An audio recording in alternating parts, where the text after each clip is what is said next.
Respira. These were the days, the moments, the seconds.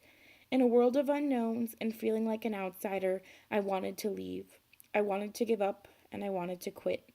It had been one full week and I already never wanted to take one step in this country again. But I took thousands of steps for 6 more weeks. Steps leading me to my future. This country was Argentina, and I was there to help teach English to children. But until the discovery of my future, how was I ever going to survive?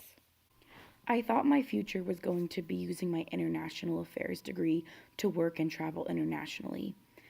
But if I could not stand it after just one week, how could I ever do this as a career? Introduce Vicky.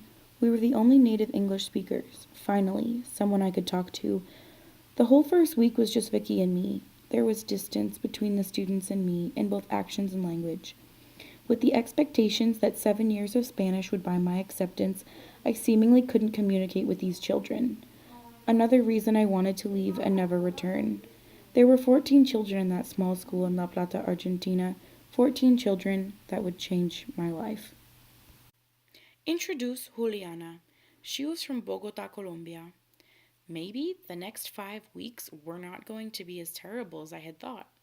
We could start communicating with these students and really begin teaching English, or so we thought.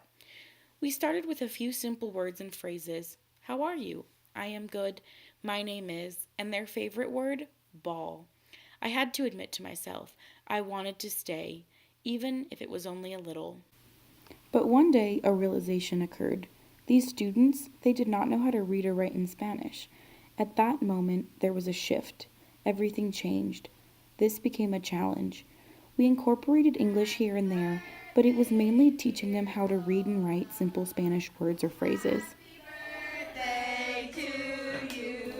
These little moments were the moments that I will remember forever.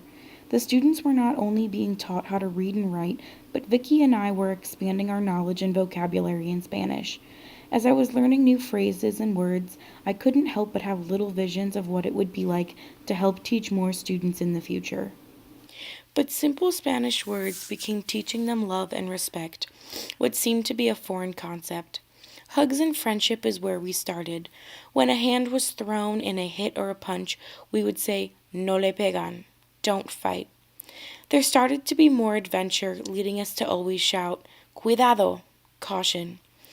But this was bliss. When 4 o'clock came each day, I always found myself never wanting to hug the kids goodbye.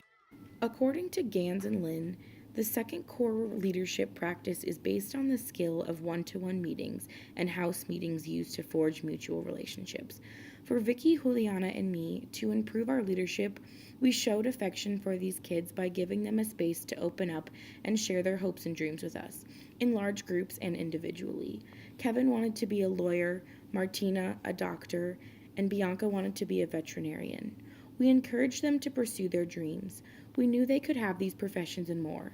We believed.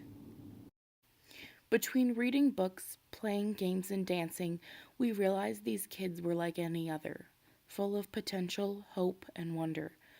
We colored and learned other countries' flags. We finger painted and created art. We loved and we listened. We had an entire day called Dia de Amor, a day of love. Everyone wrote kind notes to each other and placed them in decorated envelopes. As I wrote these notes, some with tears in my eyes, I wondered how I was ever going to leave these children, my new friends, how I was ever going to leave Rayuela. La Plata did not just change how I viewed the world, it changed how I viewed my future. This is Mia. She was 3 years old and I was teaching her how to say the word cup in English.